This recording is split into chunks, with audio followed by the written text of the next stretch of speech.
Welcome to another lecture, dear listeners. I am Professor Alexei. Today, we delve into a topic of both historical pertinence and profound contemporary significance: the presidency of Bashar al-Assad. Hello everyone, I'm Priyanka. So, Assad's presidency, it's kind of complex, right? Well, let's explore the intersections of history, power, and the human condition embedded in this narrative. Indeed, Priyanka. To lay the foundation for our discussion, we must understand Bashar al-Assad's presidency as a tenure that began in the year 2000.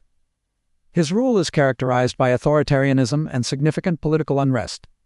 Think of it as, well, a CEO inheriting a turbulent company, embarking on a challenging journey replete with internal strife and external pressures. And in more academic terms, what we're looking at is a personalist dictatorship, right? It's a regime where power is centralized, with Assad wielding immense control, which really affects not just Syria but global politics. Certainly.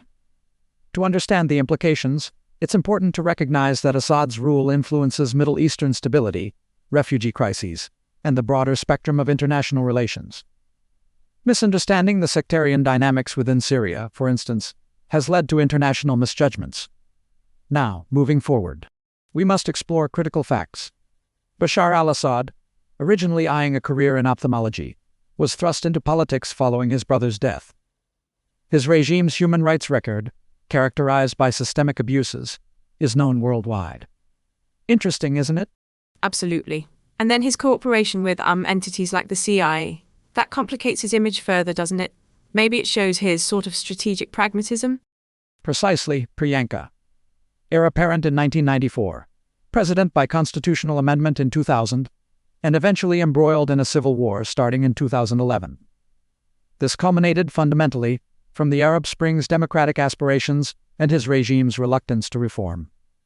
Let's proceed to the next point. Personal connection enriches academic pursuits. If I might share, studying regimes such as Assad's unveils lessons in power dynamics and resilience worth examining. So, what are the deeper questions we can approach now? Let's first consider how Assad survived the Arab Spring.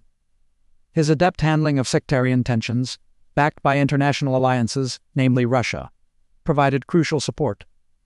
It's crucial to understand how these dynamics fortified his regime amidst widespread dissent. It makes me wonder, though, what role did those sectarian dynamics play in maintaining his rule? The regime intricately manipulated Syria's sectarian tapestry, pitting communities against one another to prevent unified opposition. This, coupled with external backing, ensured survival during volatile periods.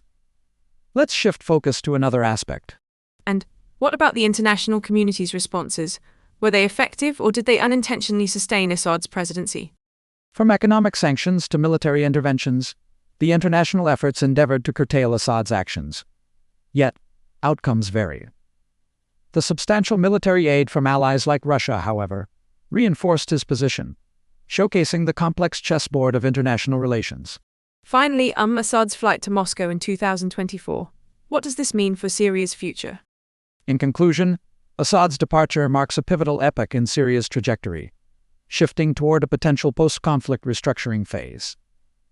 It poses significant questions on governance and stability that warrant further scholarly exploration. Thus, as we reflect on today's discourse, it's evident that Assad's tenure was sculpted by authoritarian strategy and global interplay, further enriching our understanding of political tenacity within a fraught landscape.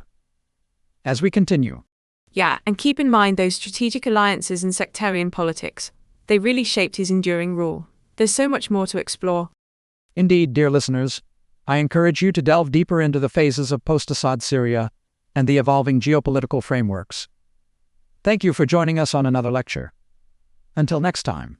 Well, thanks, Professor Alexei, for guiding us through this deep dive. Thank you, everyone.